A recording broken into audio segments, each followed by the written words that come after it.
Hər vaxtınız xeyir olsun, hörmətli tamaşaçılarımız, dəyərli izləyicilərimiz. Xoş gördük hər birinizi təhsilə dair növbəti buraxılışında. Yenidən sizləri salamlamaq mənim üçün olduqca xoşdur. Böyük zövqlə sizlərin yenidən qarşısına gəlmişəm, görüşünüzə gəlmişəm və düşünürəm ki, bugünkü günümüz də olduqca maraqlı olacaq. Maraqlı mövzumuz olacaq, faydalı söhbətlərimiz olacaq. Bugünkü qonaqlarımız İdrak Liseyindən gəliblər. Hər halda özləri danışacaqlar və siz də tövsiyə edirəm ki, maraqla dinləyəsiniz bizim qonaqlarımızı. Vaxt itirmədən istəyirəm təqdim edim qonaqlarımızı sizə. İlk qonağımız Sevda Butayeva, tədris işləri üzrə direktor müavini. Xoş gəlmişsiniz, salamlayıram sizi. Çox xoşdur görmək sizi. Növbəti qonağımız Məlahət Mürşüdlü, İdrak Liseyinin metodisti. Xoş gəlmişsiniz Məlahət xanım, siz də salamlayıram və növbəti qonağımız isə Cəfərova Tünzalə, xarici dillər üzrə kurs rəhbəri. Siz də salamlayıram. Sevinirəm ki, məhz sizlərlə bugün həm söhbət olacağam və düşünürəm ki, bugünkü tamaşaçılarımız, bizi izləyənlər sözün yaxşı mənasında, sözün əsl mənasında bizdən bugün nələrisə uğurlaya biləcəklər. Və vaxt itirmədən istəyirəm artıq başlayaq mövzumuza. Məlahət xanım, sizdən başlayaq bəlkə. Buyurun. Əgər etiraz eləmirsinizsə, istərdim, bax, ev tapşırıqlarını yerinə yetirilməsi bizim valideynlərimizin yaralı yerdir.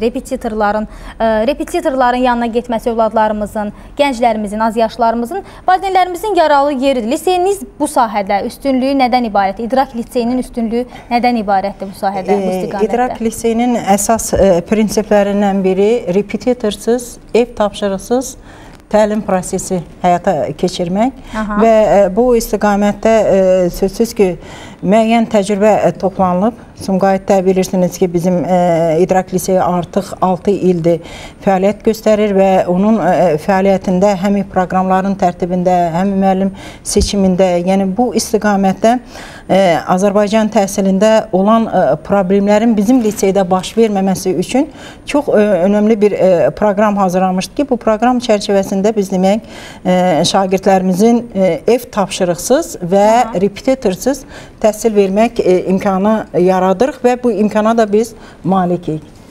Buyurun, davam edin. Əlavə eləmək istəyərdik. Biz birinci növbədə bu uşaqlarımızın bu qruplar üzrə seçimini, ixtisas seçimini eləmək üçün biz onlara yardım edirik. Əgər hər hansı bir məsləhətə ehtiyacımız, uşağın ehtiyacı varsa, biz ona məsləhət verib lazım olan istiqamətə yönəldirik. Və bundan əlavə bizim bir məqsədimiz odur ki, uşağa dərsin içində biliyi vermək. Və buna görə əlimizdən gələn hər bir imkanı edirik. Və mən gün rejimimizdən danışmaq istəyərdim, elə sizin bu sualınızla bağlı. Təbii. Deməli, bizdə uşaqlar səhər saat 8-dən axşam saat 6-ya qədər məktəbin nəzdində olurlar. Onlar gündə 3 dəfə yeməklə təmin olunurlar. Saat deməli 1-ə qədər tədris gedir. Bütün dövlət məktəblərində, yəni olduğu kimi bütün Təhsil Nazirliyinin qərarına əsasən tərtib edilmiş tədris proqramları əsasından dərslərimiz keçilir və saat 1-dən 2-yə qədər uşaqlar bir qədər istirahət edirlər, yemək yeyib istirahət və ondan sonra uşaqlar ev tapşırıqlarını, sözsüz ki, kurator müəllimlərimizin nəzarəti altında ev tapşırıqlarını yerinə yetirir. Saat 4-dən sonra da biz deyirik əlavə təhsil mövcuddur. Orada biz uşaqlarımızı... Əlavə təhsil bu nədən ibarətdir? Yəni siz dediniz ki, o repetitor. Bəli, biz indi ona gəlib çıxıram, elə Günay xanım. Deməli, saat 4-dən sonra biz uşaqlarımızın potensial imkanlarını yoxlayırıq və məktəbdə oxuyan hər bir uşağın nəyə qadir olduğunu biz bilirik. Və saat 4-dən sonra həmin o uşaqlarımızı zəif nöqtələrini aradan qaldırmaq üçün öz müəllimlərimizin və yaxud da kurator müəllimlərimizin köməyindən istifadə edərək o uşaqları biz əlavə məşğələlərə, yəni məktəb daxilində yönəldirik ki, həmin sahə üzrə uşaqların o zəif olan məqamlarını aradan qaldıraq. Və elə məhz onun nəticəsidir ki, siz yəqin ki, izləyirsiniz, bilirsiniz ki, bizdə 4-cü ildir ki, 100% nəticəmiz olur qəbulda. Bəli, bu da sevindirici haldır Sevda xanım. Əslində, hörmətli tamaşaçılar, niyə məhz mən bu mövzudan danışdım bugün? Çünki artıq 3-cü dəfə səhv eləmirəmsə, İdrak Liseyinin nümayəndələri bizim proqramımızın qonağı olurlar və başqa məsələlərdən, başqa önəmli məqamlardan biz artıq danışmışıq. Ona görə bu məqamı hər dəfə gəlib çatanda proqramımızın vaxtı bizə imkan vermir ki, ətraflı danışa bilək bu haqda. Ona görə də məhz bugün bu ətrafda, bu istiqamətdə söhbətimizi aparacağıq. Növbəti sualımı istəyirəm ünvanlayım, bax sizlərə. Hər üçünüzə ünvanlayıram. Yəni gözləməyin ki, mən sual verim. Əlavəniz olsa buyurub cavablandıra bilərsiniz. Liseydə təlim-tərbiyə işinin təşkilində beynəlxalq təcrübələrdən heç yararlanırsınızmı? Yəni təbii ki, bizim valideynlərimiz hal-hazırda maraqlanırlar bu sualın cavabı ilə.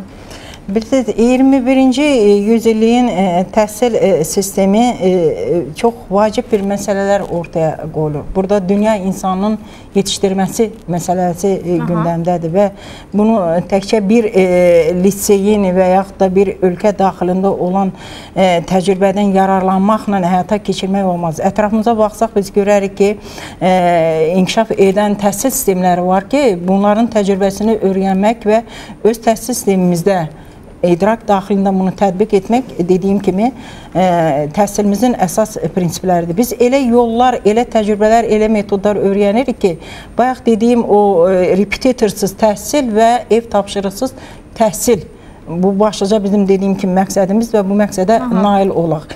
Və bunun üçün biz müxtəlif ölkələrin dediyim kimi, həmi bizə coğrafi baxımdan yaxın olan, həmi adət-ənənə baxımından, həmi dil baxımından yaxın olan ölkələrin təcrübələrini, eyni zamanda Avropa və Qərb dünyasının təhsil sistemləri ilə biz tanış olmuşuq və müəyyən dərəcədə bizim fəaliyyətimizdə demək Singapur təhsil sisteminin və eyni zamanda Türkiyə təhsil sistemindən və özümüzün Azərbaycan təhsil sisteminin fayda verəcək və dediyimiz kimi hər tərəfli inkişaf etmiş şəxsiyyəti yetişdirəcək o təcrübələrin öyrənməsi və onların bir cəm halında məktəbimizin prinsipi halına çevrilməsinə demək müəyyən işlər görmüşük və bunların ən başlıcası bu təcrübələrdən biz nəyi ortaya çıxartdıq?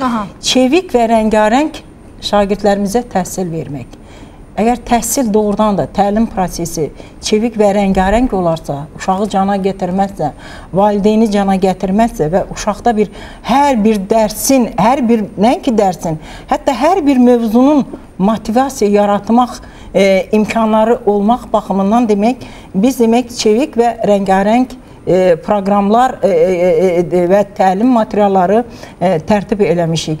Və sözsüz ki, bu çevik və rəngarəng proqramları, təlim proqramlarını verən müəllimlərin seçilməsi də demək gündəmimizdə idi, vacib məsələlərdən idi ki, biz bu seçimi də çox uğurla, mən deyərdim, apardıq və bizim sistemdə, İdrak liseyində çalışacaq, bu il Bakı filialında çalışacaq çox güclü Avropa təhsil demək institutlarında müəyyən stajlar keçmiş, kurslar keçmiş, proqramlarda iştirak etmiş, demək eyni zamanda Türkiyədə demək liseylərində çalışmış müəllimlər və bizim yerli məktəblərdən də çox güclü səviyyəli müəllimlər demək cəlb eləmişik. İkinci biz bu təcrübənin öyrənməsində ən əsas məsələ dedim ki, mən Singapur, Azərbaycan, Türkiyə və İdrakin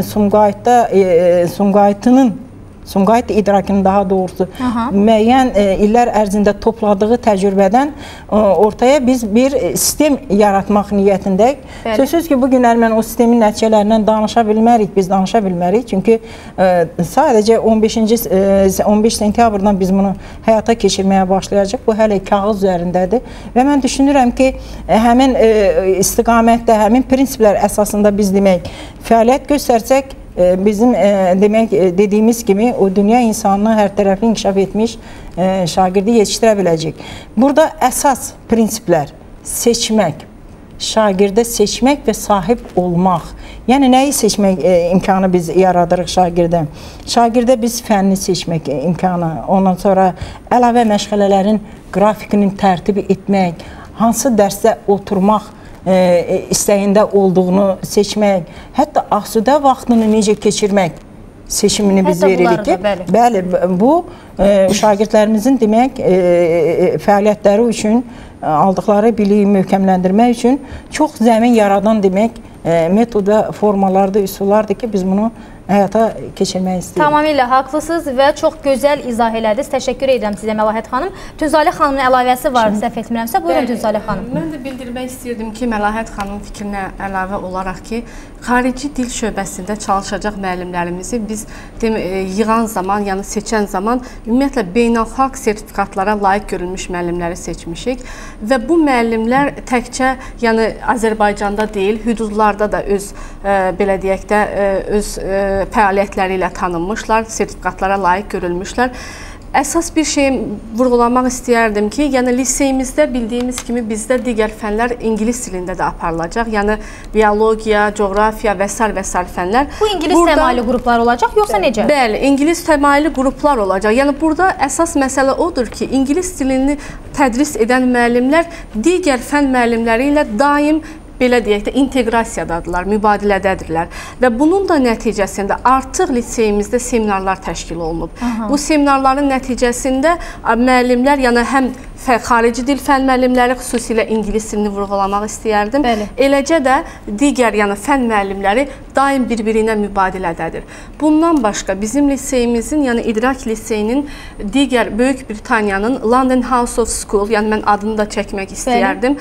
Bu məktəbdə, yəni böyük yenə deyək, professorlar, bu ingilis dili üzrə mütəxəssislərlə məsləhətçilər seçmişik. Biz daim onlarla əlaqədəyik. Çünki bizim qarşımızda böyük bir məqsədimiz var. Məqsədimiz ondan ibarətdir ki, bizdə tədris olan, yəni tədris etdiyimiz xarici dil və digər fənlər xüsusilə, yəni xüsusi tələbədə bir maraq yaratsın. Maraq nədən ibarətdir? Çünki dünya təhsil sisteminə inteqrasiya etmişik. Bizim tələbələrimiz artıq dünyanın istənilən hüdudlarında, yəni biz adını da çəkə bilərik, Sumqayıt filialında təbii ki, xaricdə çoxlu tələbələrimiz var ki, onlar orada təhsil alırlar və bayaq bir məsələyə toxunduq ki, əlavə dərsliklər. Bəli, əlavə dərslər. Bəli, əlavə dərslərdə bax biz TOEFL, IELTS proqramları var, bildiyiniz kimi SAT proqramları var. Bax biz onları da tədris. Çox önəmli proqramlardır. Bəli, çox önəmli proqramlardır. Çünki müasir şagirdi əsas marağında duran bunlardır. Haqlısınız, və tamamilə. çox gözəl bir məsələdir ki, liseyimizin qarşısında inşallah duran məsələlərdən biri də budur ki, biz bu proqramları da tədris etməyi nəzərdə almışıq. Yəni bu təkcə öz müəllimlərimiz deyil, müxtəlif, çünki şagird və müəllim mübadiləsini edəcəyik. Yəni bir artıq danışmalar gedir, artıq mübadilələrimiz baş vermişdir.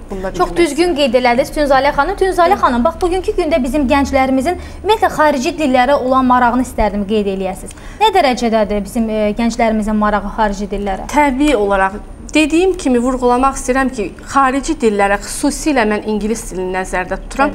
Düzdür, yəni digər dillər də əsas götürülür. Amma günün tələbatı deyilən bir məqam var, bəli. Bəli, tamamilə doğrudur. Yəni əsas məsələ bu valideyndə də belədir, bu faktdır. Yəni şagirddə də ingilis dilidir. Yəni ingilis dilində düzdür. Yəni biz deyə bilmərik ki, onlar nədir nəticə? Biz bir müəllim kimi, fən müəllimi kimi, bir Azərbaycanlı kimi biz öyrədirik ki, dili öyrənin, gedin xaricdə, yəni daha da mükəmməlləşdirin, təcrübə qazanın, lakin öz vətənimizə xeyir verin, yəni layiqli bir övlad kimi. Çünki dünya daim inkişaf eləyir. Bu inkişafın da nəticəsində mütləq qaydada dil öyrənmək lazımdır və bizim liseyimizin də əsas bazasını bu təşkil eləyir. Aydındır, təşəkkür edirəm mən sizə sualıma ətraflı şəkildə cavab verdiyiniz üçün. Sevda xanım, istəyirəm sizlə davam etdirəm söhbətimizi. Sevda xanım, bax, hər birimizə məlumdur ki, yəni universitetə hazırlıq dönəmi deyəndə artıq hər kəs təlaş içində olur, həm bizim valideynlərimiz, həm də bizim abituriyentlərimiz. Və bunlar bu məqamda çox həyəcanlı olurlar. İxtisas seçimində bəzən büdrəmələr olur, ixtisas seçimini bəzən düz etmirlər. Ola bilər ki, tələbənin, abituriyentin marağı var humanitar fənlərə, amma fakt var, fakt deyilən bir məqam var ki, bu texniki fənləri daha yaxşı bilir, daha mükəmməl bilir və daha tez qavrayır. Amma humanitar fənlərə maraq göstər, sonda da bəlli olur ki, valideynin istəyi ilə. Bax, bu məqamlarda siz necə kömək edirsiniz bizim şagirdlərimizə, abituriyentlərimizə? Düzgün istiqamətləndirirsinizmi onları? Günay xanım, bayaq bir xırdaca toxunduq. İndi biz həqiqətən də olub, bizim praktikamızda elə hallar olub ki, uşaq siz demişkən humanitar fənlərə meyillidir. Yəni xoşlayır özünün dediyini. Ancaq humanitar fənlər onda çox çətin alınır. Ancaq faktiki olaraq texniki fənlər çox gözəl alınır. Evdən valideynin təhriki ilə bu uşaq seçir. Biz belə olan məqamda valideynin özünü çağırırıq, valideyninlə söhbət aparırıq və valideyni başa salmağa çalışırıq ki, yəni uşağın birinci istəyi, ikinci onun potensial imkanıdır. Yəni bunu nəzərə almaq lazımdır. Olur bizim praktikamızda valideynlər eşidib biz deyənləri və keçən il bizim təcrübəmizdə elə bir şey oldu və bizim dediyimiz istiqamətdə uşaq getdi. Çox gözəl nəticə ilə də ali məktəbə qəbul oldu və sonradan gəlib valideyn öz minnətdarlığını bildirdi ki, yaxşı ki siz vaxtında bizi xəbərdarlıq elədiniz. Uşaq da boynuna bir evdə alır ki, müəllimələr yaxşı ki sizi deməli vaxtında. Ona görə uşağın istəyini nəzərə almaq lazımdır. Uşağın potensial imkanını nəzərə almaq lazımdır. Liseyin bilirsiniz, əsas prinsiplərindən biri də geniş təyinatlı təhsil vermək. Bəli, elə mən də bu məqama gələcəkdim. Məlahət xanım, bax, özünüz vurğuladınız. Bu prosesi ümumiyyətlə necə həyata keçirəcəksiniz? Bu haqda danışaq. Bu geniş təyinatlı təhsil deyəndə biz, yəni, şagird təkcə sinif otağının içində yox, daxilində yox. Eyni zamanda o xaricində də bu hər tərəfli o təhsili və inkişaf amillərinə demək sahib olmalıdır. Biz əsasən kurikulumları, Təhsil Nazirliyinin təsdiq etdiyi proqram və dərsliklərin əsasən saxlayaraq, onların mahiyyətini qoruyaraq demək, özümüz bu proqram və təlim materiallarına yaradıcı yanaşmaq məsələsini demək qarşıya məqsəd qoymuşuq və bunun üzərində bu saat biz işləyirik. Yəni, uşağın, şagirdin meyil və marağı nəzərə alınır, Sevda xanım dediyi kimi və biz bunu ilkin qiymətləndirmə və ilkin qiymətləndirmə ilə bir şagirdin məktəbə qəbul edərkən onun ilkin qiymətləndirmə, diaqnostikasını qoyuruq. Bu uşağın bilik səviyyəsi nə qədərdir və biz bu nəticələr bizə göstərir ki, müxtəlif səviyyəli uşaqlar gəlir bizə. Orta səviyyəli, aşağı səviyyəli, yuxarı səviyyəli, digər bir çox liseylərdən fərqli olaraq təkcə o məktəblərin belə deyək, əlaçı şagirdlərini yığıb oxutturmaq niyyətimiz yoxdur. Bizə müraciət edən hər kəsi qəbul etmək istəyirik. Və bu ilki apardığımız o ilkin diaqnostika və onun nəticələri göstərir ki, bəli, şagirdlərimiz çox müxtəlif fənlər üzrə çox aşağı biliklərə malikdir və onların qruplaşması, ixtisaslaşması üzrə, yəni bizdə siniflər və yaxud dediyim kimi Təhsil Nazirliyinin kurikulumları əsas götürüləcəkdir və bu fən proqramları ixtisar ediləcək, ondan sonra ixtisaslaşmış təmayüllü siniflər yaratmaq istəyirik və bu 7-ci sinifdən etibarən demək formalaşacaqdır. Məsələn, ibtidai sinif şagirdləri bu bizim İdrak Lisesində 0 pilləsi adlanır. Ağ kağız gəlmiş məktəbə. Bizim müəllimlərin o kağızın üzərində nə yazacaq, onu necə inkişaf etdirəcək? Bu sözsüz ki, gələcək nəticələrimizdə biz bunu görə biləcək. Demək, bu bizdə bünövrə qoyma mərhələsidir. Əsas mərhələ, vacib mərhələ. Bəli, bünövrə. Əgər binanın bünövrəsi möhkəm olarsa, sözsüz ki, onun o yuxarı mərtəbələri, istər 100 mərtəbəli olsun, gələcəkdə bütün maneələri aşacaq. Bəli, bina möhkəm olacaq. Bu, bünövrə qoyma mərhələsidir. 1-4-cü siniflər.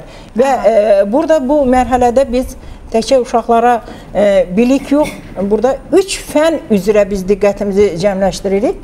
Demək, ana dilinin mükəmməl öyrənilməsi, bir xarici dilin öyrənilməsi, tədrisi, 1-4-cü siniflər dediyim, sonra riyaziyyatın öyrənilməsi, bir də təbiət fənlərinin bizdə həyat bilgisi, bu fən var, əsas olaraq biz onu götürəcək. Artıq 1-4-cü sinifdə bünövrə qoyulur və 5-6-cı sinifdə istiqamətləndirmə gedir. Nəyə? İxtisaslara.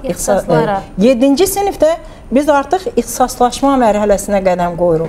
Yəni, biz onu ixtisaslaşmış siniflər adlandırıb, ona təmayüllü siniflər də deyilir. Yəni, bölürsünüzmü o zaman uşaqları, yoxsa necə? Ancaq bu müdiriyyət tərəfindən bölünmür. Bu, uşaqların meyil və marağı, meyil və marağına görə və sözsüz ki, Sevda xanım dediyi kimi, kimsə haradasa müəyyən səhv adımı atırsa, yəni o ixtisası doğru düzgün özü üçün müəyyənləşdirə bilmirsə, sözsüz ki, bizim psixoloqlar köməyə gəlir, müəllimlərimiz köməyə gəlir, idarə işə qarışır, valideynlərlə bir yerdə bu məsələni həll edirik və uşağın xeyrinə olan doğru bir adımı atırıq. Mən sizə təşəkkür edirəm bu yolda. Bəli, buyurun Sevda xanım, artıq proqramımızın sonuna yaxınlaşırıq. Bir əlavə, bayaq Məlahət xanım qeyd elədi ki, bizə gələn uşaqlar müxtəlif səviyyəli uşaqlar olurlar. Bəs biz nə edək? Bu uşaq müxtəlif səviyyəlidir. Biz ona görə o müxtəlif səviyyəli uşaqların hamısını bir eyni səviyyəyə çatdırmaq üçün saat 4-dən sonraki dedik biz o əlavə təhsil olur. Biz həmin vaxtı o səviyyələri uşaqların eyniləşdirmək üçün zəif uşaqları əlavə məşğələlərə cəlb eləyirik. Orada da bu məşğələləri ən çox öz müəllimləri aparır, təşkil eləyir ki, uşaqlar həmin səviyyəyə çatsın ki, onlar sonra o təmayül sinifləri seçəndə, o sinifdə oxuyanda uşaqların bir problemi olmasın, ortalığa bir problem çıxmasın. Sonra proqramı yerinə yetirməyən şagirdlər sözsüz ki, liseyimizin diqqət mərkəzindədir. Bizim yay kamplarımız var. Yay təlim düşərgələri olacaq, kamplar deyirik biz ona. 2 həftəlik, 3 həftəlik, yenə də o şagirdlərimizin, o bizim kontingentin səviyyəsindən asılı olaraq bu uzun müddətdə də ola bilər, qısa müddətdə də ola bilər və orada da həmin kəsirləri biz aradan qaldırmaq niyyətindəyik. Təşəkkür edirəm. Sizə Tünzalə xanım, əlavəniz varsa buyurun. Bəli, mən də bir əlavəni səviyyələr üzrə demək istəyərdim ki, bir xarici dil kurs rəhbəri kimi bildirmək istəyərdim ki, yəni biz həmin o səviyyələri nəzərə alaraq tədris proqramlarını artıq hazırlayırıq, yəni demək olar ki, bitirmək üzrəyik. Yəni biz təkcə öz milli dərs vəsaitlərimizdən deyil, beynəlxalq standartlara cavab verən, yəni belə deyək, tədris proqramları və dərsliklərdən istifadə edəcək. Biz burada yenə səviyyələri bölmüşük. Düzdür, sual ola bilər ki, yəni artıq hələ bilmirsiniz, amma biz artıq onu hazırlayırıq. Diaqnostik testlər apardıqdan sonra, yəni hər hansı səviyyəyə uyğun olaraq biz o dərsliklərimizdən istifadə edəcəyik. Yəni bu dərsliklərin adını da çəkə bilərik. Yəni Aim High, English in Mind, English Plus və s. Yəni beynəlxalq Cambridge və Oxford dərsliklərinə də, yəni təbii ki, milli dərsliyimizi saxlamaq şərti ilə. Aydındır. Mən hər üçünüzə təşəkkür edirəm. Minnətdaram sizə studiyamıza gəldiyiniz üçün və bütün suallarıma ətraflı şəkildə cavab verdiyinizə görə. Əslində düzdür, mən burada ünvanlamadığım suallarım qaldı. Qismət olsa inşallah növbəti proqramlarımızın birində sizə ünvanlayaram bu sualları. Təşəkkür edirəm. Çox sağ olun hər şeyə görə. Hörmətli tamaşaçılar, sizə də təşəkkür edirəm ki, bu müddət ərzində bizi bax beləcə diqqətlə izlədiniz. Növbəti proqramda görüşmək ümidi ilə çalışın ki, salamat qalasınız. Sağ olun. Sağ olun.